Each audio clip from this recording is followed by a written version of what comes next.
اعوذ باللہ من الشیطان الرجیم بسم اللہ الرحمن الرحیم۔ جیسا کہ میں عرض کر چکا ہوں کہ منافقین پر جو سب سے زیادہ بھاری تین چیزیں تھیں، ان میں سے سب سے پہلی اور عام طور پر اس کا صحیح اندازہ لوگوں کو نہیں ہے، وہ ہے اطاعت رسول۔ اللہ کی اطاعت وہ ایک کتاب کی اطاعت ہے۔ اللہ خود کوئی مشخص شخصیت کی حیثیت سے ہمارے سامنے موجود نہیں ہے، بالغیب ہے۔ ہمارے لیے رسول کی اطاعت بھی اس وقت اسی درجے میں ہے۔ رسول شخصاً ہمارے سامنے موجود نہیں ہے، یہ انسٹیٹیوشن ہے۔ اللہ کی اطاعت، رسول کی اطاعت۔ لیکن یہ جان لیجئے کہ اس وقت کے لوگوں کے لیے حضور صرف ایک انسٹیٹیوشن نہیں تھے، ایک شخص بھی تھے، اور وہاں کے لوگوں کے رشتے بھی تھے حضور کے ساتھ۔ کوئی حضور کا خسر ہے، خسر باپ کی جگہ ہوتا ہے، کوئی حضور کا داماد ہے، کوئی حضور کی بیوی ہے، رشتے ہیں۔ اب ظاہر بات ہے کہ ان کے لیے یہ بھی بڑا مشکل ہوتا تھا کہ وہ فرق کر سکیں کہ کس وقت ہمارا کیا معاملہ محمد الرسول اللہ کے ساتھ بحیثیت رسول ہو، اور کس وقت ایک شوہر کی حیثیت سے، یا ایک داماد کی حیثیت سے، یا ایک بھتیجے کی حیثیت سے۔ حضرت حمزہ کے جو بھتیجے ہیں، تو یہ تو معاملہ تھا مومنین صادقین کا، لیکن منافقین کا اس سے بڑھ کر معاملہ یہ تھا کہ ایک انسان کی اطاعت ہم کیوں کریں۔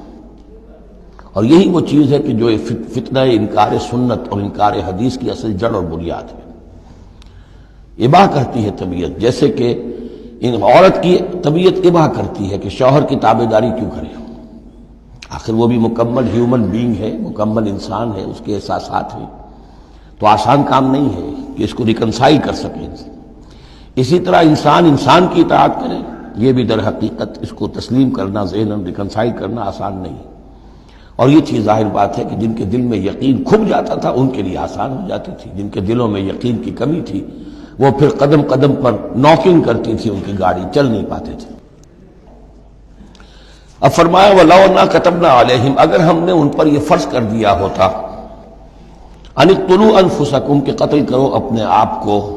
او اخرجوا من دیارکم، یا نکلو اپنے گھروں سے، ما فعلوه الا قلیل منہم، نہ کرتے یہ کام ان میں سے مگر سوائے چند کے۔ وَلَوْ أَنَّهُمْ فَعَلُوا مَا يُوعَظُونَ، اور اگر وہ کرتے جس چیز کی کہ ان کو نصیحت کی جا رہی ہے، لَكَانَ خَيْرًا لَهُمْ، یہی ان کے لیے بہتر ہوتا، وَأَشَدَّ تَثْبِيتًا، اور ان کی ثبات ایمان اور ثبات قلب اسی کے اندر ہوتی ہے۔ وَإِذًا لَآتَيْنَاهُم مِّن لَّدُنَّا أَجْرًا عَظِيمًا، اور اس صورت میں ہم انہیں اپنے پاس سے بہت بڑا اجر دیتے۔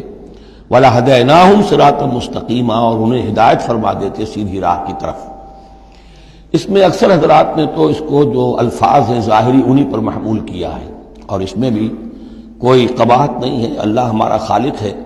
اگر اللہ حکم دے کہ اپنے آپ کو قتل کرو، خودکشی کرو، تو ہمیں کرنی ہوگی۔ اگر اللہ ہمیں حکم دے اپنے گھروں سے نکل جاؤ تو نکلنا ہوگا۔ تو اس میں ایک اشارہ یہ ہو سکتا ہے کہ جیسے جو تاریخ بنی اسرائیل میں ہم دیکھ آئے ہیں، وہاں یہ تھا کہ جن لوگوں نے بچڑے کی پرستش کی تھی ان کو جو مرتد ہونے کی سزا دی گئی تھی، اس کے لیے الفاظ یہی آئے تھے ان اقتلوا انفسکم، قتل کرو اپنے آپ کو۔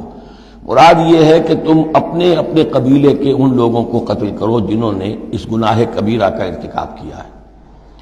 تو شاید چونکہ منافقین کا معاملہ چل رہا ہے، اور منافقین کے ساتھ اکثر و بیشتر ایسا ہوتا تھا کہ ان کے خاندان والے، رشتہ دار، ان کے گھرانے والے ان کے ساتھ شامل ہو جاتے تھے حمایت کے اندر۔ تو یہاں بتایا جا رہا ہے کہ بجائے اس کے کہ ان کی حمایت کرو، ہونا تو چاہیے اس کے بالکل برعکس،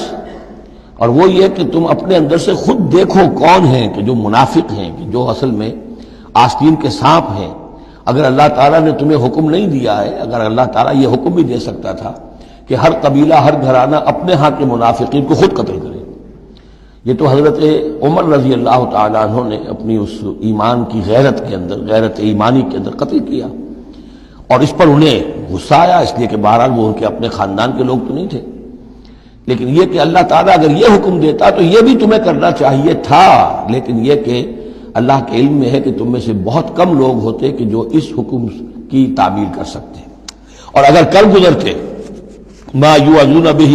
لکان خیرا لہم واشد تثبیتا واذا لآتیناہم من لدنا اجرا عظیما ولہدیناہم صراطا مستقیما۔ اب اس کے بعد یہ اطاعت رسول کے موضوع پر جو عظیم ترین آیت ہے قرآن کی وہ آ رہی ہے۔ وَمَن يُطِعِ اللَّهَ وَالرَّسُولَ، اور جو کوئی اطاعت کرے گا اللہ کی اور رسول کی صلی اللہ علیہ وسلم، فَأُولَٰئِكَ مَعَ الَّذِينَ أَنْعَمَ اللَّهُ عَلَيْهِمْ، تو یہ وہ لوگ ہوں گے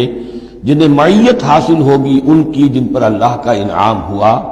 اور وہ کون ہیں؟ من النبیین والصدیقین والشہداء والصالحین، یعنی انبیاء کرام اور صدیقین اعظام اور شہداء کرام اور صالحین، وحسن اولئک رفیقا، اور یہ لوگ تو بہت ہی اچھے ہیں رفاقت کے لیے۔ یعنی اللہ اور اس کے رسول کی اطاعت کرنے والوں کا پھر شمار ان لوگوں کے زمرے میں ہوگا، وہ جو سورہ فاتحہ کے ضمن میں ہم نے دیکھا تھا کہ اہدنا الصراط المستقیم صراط الذین انعمت علیہم،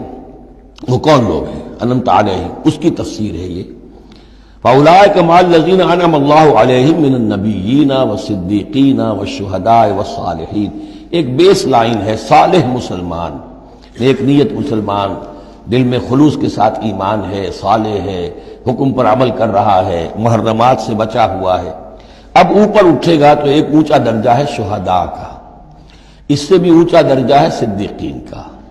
اس سے بھی اونچا درجہ ہے انبیاء کا۔ اب انبیاء کا درجہ تو رک جائے گا، اس لیے کہ وہ تو ایک وہبی چیز ہے، کسبی چیز نہیں تھی، لیکن یہ دو درجے تو ابھی موجود ہیں کہ انسان اپنی ہمت سے جتنی محنت کرے، جتنی کوشش کرے، وہ شہادت اور صدیقیت کے مراتب تک فائز ہو سکتا ہے۔ یہ مضمون پوری وضاحت کے ساتھ آئے گا سورہ حدید میں انشاءاللہ۔ ذالک الفضل من اللہ وکفی باللہ علیما، اور یہ اللہ تعالیٰ کا بڑا فضل ہے جن لوگوں کو آخرت میں ان کی معیت حاصل ہو جائے۔ وتوفنا مع الابرار، اے اللہ ہمیں موت دیجو اپنے ابرار بندوں کے ساتھ۔ تو واقعہ یہ ہے ذالک الفضل من اللہ وکفی باللہ علیما، یہ تو اللہ کا بہت بڑا فضل ہے، اور اللہ کافی ہے ہر شے کے جاننے کے لیے، یعنی کون کس استعداد کا حامل ہے، کون کس قدر و منزلت کا حامل ہے، اللہ خوب جانتا ہے۔ صدق اللہ العظیم۔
اعوذ باللہ من الشیطان الرجیم، بسم اللہ الرحمن الرحیم۔ اب آ رہی دوسری چیز، قتال فی سبیل اللہ، جو بڑا سخت امتحان تھا مادی اعتبار سے۔ اطاعت رسول جو ہے وہ زیادہ تر ایک نفسیاتی ایک مرحلہ تھا، نفسیاتی الجھن تھی، لیکن یہ تو ظاہر بات ہے کہ خالص محسوس شے، مادی شے، جان کا خطرہ، مال کا خطرہ۔ یا ایھا الذین آمنوا خذوا حذرکم،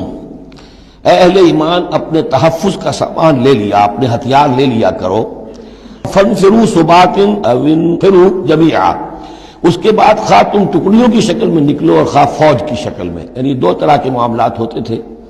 کبھی حضور صلی اللہ علیہ وسلم چھوٹے چھوٹے آپ گروپ بھیجتے تھے، جیسے کہ غزوہ بدر سے پہلے 8، کبھی یہ کہ پوری فوج لے کر جیسے غزوہ بدر میں آپ گئے، غزوہ احد میں آئے، تو ان میں سے جو شکل بھی ہو نکلو اللہ کی راہ میں۔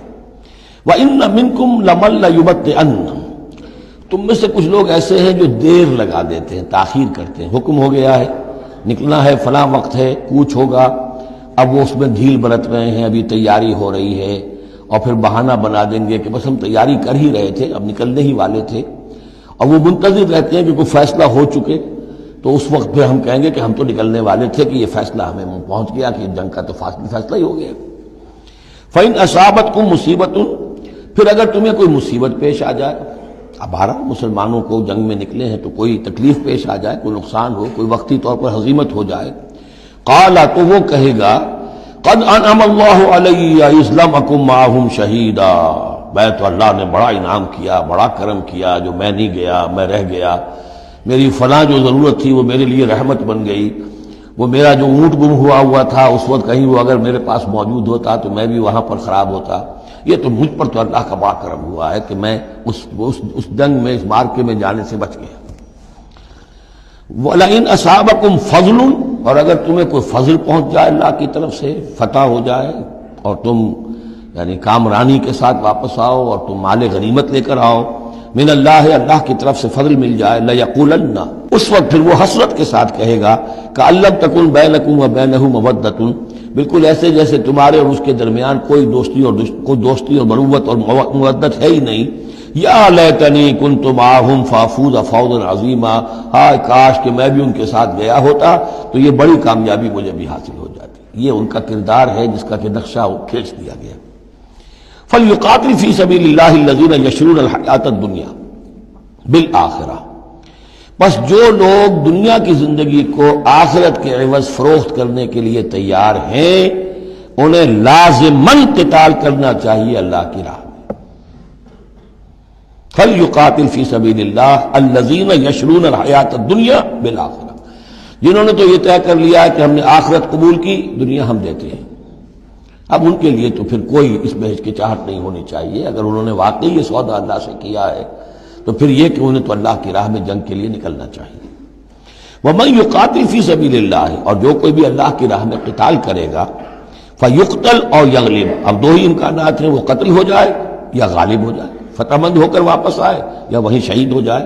فَسَوْفَ نُؤْتِيهِ أَجْرًا عَظِيمًا، دونوں حالتوں میں ہم انہیں بہت بڑا اجر عطا فرمائیں گے۔ وَمَا لَكُمْ لَا تُقَاتِلُونَ فِي سَبِيلِ اللَّهِ، اب یہ خاص طور پر جو خاص قتال کے لیے ترغیب دلائی جا رہی ہے وہ ایسے لوگوں کے لیے کہ جو مختلف علاقوں میں مسلمان تھے، کہ جو پھنسے ہوئے تھے، ان میں کمزور بھی تھے، ان میں خواتین بھی تھیں، بیمار بھی تھے، بوڑھے تھے، جو ایمان تو لے آئے لیکن یہ کہ وہ ہجرت کے قابل نہیں تھے، تو وہ اپنے اپنے علاقوں میں ہیں، اپنے اپنے قبائل میں ہیں، وہاں ان کے اوپر ظلم ہو رہا ہے، انہیں ستایا جا رہا ہے، انہیں مارا جا رہا ہے، پرسیکیوٹ کیا جا رہا ہے، تو خاص طور پر ان کی نصرت کے لیے نکلنا اور ان کو جان چھڑانا اور ان کو بچا کے لے کر آنا، یہ کام تو ایسا ہے کہ جس میں غیرت ایمانی کا بہت ہی شدید تقاضا ہے، اور میں تو سمجھتا ہوں کہ غیرت انسانی کا بھی تقاضا ہے۔ وَمَا لَكُمْ لَا تُقَاتِلُونَ فِي سَبِيلِ اللَّهِ، کیا ہو گیا، کیوں قتال نہیں کرتے اللہ کی راہ میں؟ وَالْمُسْتَضْعَفِينَ، اور ان کمزور لوگوں کے لیے جو مغلوب بنا دیے گئے ہیں، من الرجال، مردوں میں سے، والنساء، اور عورتوں میں سے، والولدان، اور بچوں میں سے، الذین یقولون، جو یہ کہہ رہے ہیں، دعائیں کر رہے ہیں، ربنا اخرجنا من هذه القرية الظالم اهلها، اے ہمارے پروردگار ہمیں نکال اس بستی سے جس کے رہنے والے لوگ ظالم ہیں، واجعل لنا من لدنك وليا، اور ہمیں اپنے پاس سے کوئی ہمارا ولی، حمایتی، مددگار بنا دے، واجعل لنا من لدنك نصيرا، اور ہمارے لیے خاص اپنے فضل سے کوئی مددگار بھیج دے۔ اب ان کی جو یہ آہ و بکا ہے وہ بھی تمہیں آمادہ نہیں کر رہی کہ ان پر ظلم ہو رہا ہے، ان پر ستم ڈھائے جا رہے ہیں، اور تم جو ہے اپنے گھروں سے نکلنے کے لیے تیار نہیں ہو۔ یہ کن سے خطاب ہو رہا ہے؟ جن کے ہاں اسلام قائم ہو چکا تھا، ان سے خطاب ہو رہا ہے۔ ہم اپنے گھر میں اسلام قائم کر نہیں سکتے، یہاں پر کوئی جد و جہد نہیں کہ اسلام آ جائے، ہمارے ہاں کفر کا نظام چل رہا ہے، تو ہم تو مخاطب ہی نہیں اس کے۔ مخاطب اہل ایمان ہیں، اور اہل ایمان کا فرض کیا ہے؟ پہلے اپنے گھر کو درست کرو، پہلے اپنے ملک کے اندر اسلام قائم کرو۔ قرآن کے سوا کوئی اور قانون چل رہا ہے، من لم يحکم بما انزل اللہ فاولئک هم الکافرون ومن لم يحکم بما انزل اللہ فاولئک هم الظالمون ومن لم يحکم بما انزل اللہ فاولئک هم الفاسقون۔ ظالم، فاسق اور کافر اور مشرک تو ہم خود ہیں۔ تو یہ آیت اپنی جگہ ہے، ہر چیز کو اس کے کانٹیکسٹ کے اندر رکھنا چاہیے۔ الذین آمنوا یقاتلون فی سبیل اللہ، جو لوگ ایمان والے ہیں وہ قتال کرتے ہیں اللہ کی راہ میں۔ والذین کفروا یقاتلون فی سبیل الطاغوت، اور جو لوگ کافر ہیں وہ بھی قتال کر رہے ہیں، جنگ تو وہ بھی کر رہے ہیں، ابو جہل بھی تو لشکر لے کر آیا تھا، وہ طاغوت کی راہ میں قتال کر رہے ہیں۔ فقاتلوا اولیاء الشیطان، تو قتال کرو، جنگ کرو شیطان کی ساتھیوں سے، شیطان کے حمایتیوں سے، حزب الشیطان سے۔ ان کید الشیطان کان ضعیفا، یقیناً شیطان کی چال بڑی کمزور ہے، دکھائی دیتی ہے بڑی زوردار، بڑی باروب، لیکن یہ کہ اگر مرد مومن کھڑے ہو جائیں تو پھر اس کے اندر معلوم ہو جاتا ہے کہ پھسپسی چال ہے۔ الم تر الی الذین قیل لهم کفوا ایدیکم واقیموا الصلاۃ وآتوا الزکاۃ، ذرا تم نے دیکھا نہیں ان لوگوں کی طرف جن سے کہا گیا تھا کہ اپنے ہاتھوں کو بندھے رکھو، روکے رکھو، اور نماز قائم کرو اور زکوٰۃ دو۔ یہ ہے کہ جو مکے کے اندر حکم تھا 12 برس تک، مکے میں جب مسلمانوں پر ظلم و ستم توڑا جاتا تھا، انہیں ستایا جا رہا تھا، تو بہت سے مسلمان تھے جوش میں بھی اور یقیناً خلوص کے ساتھ ہوش مند ہو کر بھی کہ ہمیں اپنے ان بھائیوں کی مدد کرنی چاہیے۔ اب یہ سمیہ ہمارے سامنے جو ہے، جو کچھ ہو رہا ہے اس کے ساتھ، ہماری نگاہوں کے سامنے یاسر کے ساتھ جو کچھ ہو رہا ہے، حضور ہمیں اجازت دیجیے۔ آخر ہم جو ہے، ہم نامرد نہیں ہیں، ہم بے غیرت نہیں ہیں، ہم بزدل نہیں ہیں، لیکن اجازت نہیں تھی۔ یہ منہج انقلاب نبوی کا ایشو ہے۔ اس وقت حکم یہ تھا اپنے ہاتھ تھامے رکھو، نغمہ ہے بلبل شوریدہ تیرا خام ابھی، اپنے سینے میں اسے اور ذرا تھام ابھی، ایک وقت آئے گا تمہارے ہاتھ کھول دیے جائیں گے، ابھی کفوا ایدیکم۔ لیکن یہاں سوال پیدا ہوتا ہے، الم تر الی الذین قیل لهم کفوا ایدیکم، یہ فعل مجہول ہے، کہا کس نے تھا؟ مکی قرآن میں یہ آیت موجود نہیں ہے، وہاں بھی یہ حکم تھا محمد الرسول اللہ صلی اللہ علیہ وسلم کا، حضور نے روکا۔ یہ آیت تو اتر رہی ہے مدنی قرآن میں، سورہ نساء میں، تو معلوم ہوا کہ اس وقت بھی وہ حضور کا حکم تھا جس کو کہ اللہ نے وہ اون کیا ہے، اللہ کی طرف سے تھا یہ۔ تو وہی یہ جلی تو ہوتی ہے، وہی یہ خفی بھی ہوتی ہے، یا حضور کے جس اجتہاد کو اللہ تعالیٰ اس کو تقریر کہیں گے، جیسے حضور کی حدیث ہم کہتے ہیں، ایک آپ کا قول ہے، ایک فعل ہے، ایک تقریر ہے۔ کوئی کام آپ کے سامنے کیا گیا، آپ نے اسے روکا نہیں، تو گویا کہ ایک طرح سے آپ کی طرف سے ریکگنیشن مل گئی کہ وہ بھی جائز ہے، یقیناً غلط ہوتا تو حضور روک دیتے۔ اسی طرح اللہ تعالیٰ کی کتاب ہے، وحی جلی ہے، وہ آ رہی ہے، لیکن حضور کا وحی خفی بھی ہے حضور کو جو آ جاتی ہے، اور ایک یہ کہ حضور خود اجتہاد کر رہے ہیں، اس کو اگر اللہ نے روکا نہیں تو گویا اللہ کی تقریر ہو گئی، اور وہ بھی اللہ ہی کی طرف سے ہو گیا، اور وہ بھی گویا کہ اللہ نے اون کر لیا۔ تو اب یہ بھی ہو سکتا ہے کہ وحی خفی کے ذریعے سے اللہ نے مکی دور میں حضور کو یہ حکم دیا ہو کہ جو ہے یہاں نقل ہوا ہے، اور یہ بھی ہو سکتا ہے یہ حضور کا اپنا اجتہاد ہو اور اس کو اللہ تعالیٰ نے قبول کیا ہو۔ الم تر الی الذین قیل لهم کفوا ایدیکم واقیموا الصلاۃ وآتوا الزکاۃ، اب یہاں محذوف ہے۔ اس وقت تو کچھ لوگ بڑے زور شور سے کہتے تھے ہمیں اجازت ہونی چاہیے، ہم جنگ کریں، لیکن اب کیا حال ہوا؟ فلما کتب علیہم القتال، جب ان پر جنگ فرض کر دی گئی، اذا فریق منہم یخشون الناس کخشیۃ اللہ او اشد خشیہ، تو اب یہ دیکھنے میں آ رہا ہے کہ ان میں سے کچھ لوگ انسانوں سے اس طرح ڈر رہے ہیں جیسے اللہ سے ڈرنا چاہیے، بلکہ اس سے بھی زیادہ ڈر رہے ہیں۔ اب ظاہر بات ہے یہ وہ مکے کے مہاجرین نہیں ہیں، یہ اصل میں وہی منافقین مدینہ جو ہے ان کا حال ہے، لیکن کنٹراسٹ دکھانے کے لیے جو اس دور کی بات تھی اس کے مقابلے میں اس کو لے آیا گیا کہ اصل ایمان تو وہ تھا، اور یہ جو کچھ ہے شکل، یہ تو پھر کمزوری ہے اور نفاق کی علامت ہے۔ وَقَالُوا رَبَّنَا لِمَا كَتَبْتَ عَلَيْنَا الْقِتَالَ، اور وہ کہتے ہیں کہ پروردگار یہ ہم پر تو نے کیوں فرض کر دی جنگ، لَوْلَا أَخَّرْتَنَا إِلَىٰ أَجَلٍ قَرِيبٍ، ابھی اے پروردگار کچھ اور عرصے کے لیے، کچھ دیر کے لیے اور کیوں نہ مؤخر کیا اس کو۔ قُلْ مَتَاعُ الدُّنْيَا قَلِيلٌ، اے نبی کہہ دیجئے دنیا کا ساز و سامان یہ بہت حقیر سی شے ہے، وَالْآخِرَةُ خَيْرٌ لِمَنِ اتَّقَىٰ، آخرت بہت بہتر ہے اس کے لیے جو تقویٰ کی روش اختیار کرے، وَلَا تُظْلَمُونَ فَتِيلًا، اور تم پر دھاگا بھر بھی کوئی ظلم نہیں ہوگا، حق تلفی نہیں ہوگی، تمہارے جو بھی اعمال ہیں، انفاق ہے، قتال ہے، جو بھی اللہ کی راہ میں ایثار ہے، بھرپور تمہیں اس کا اجر و ثواب دے دیا جائے گا۔ صدق اللہ العظیم۔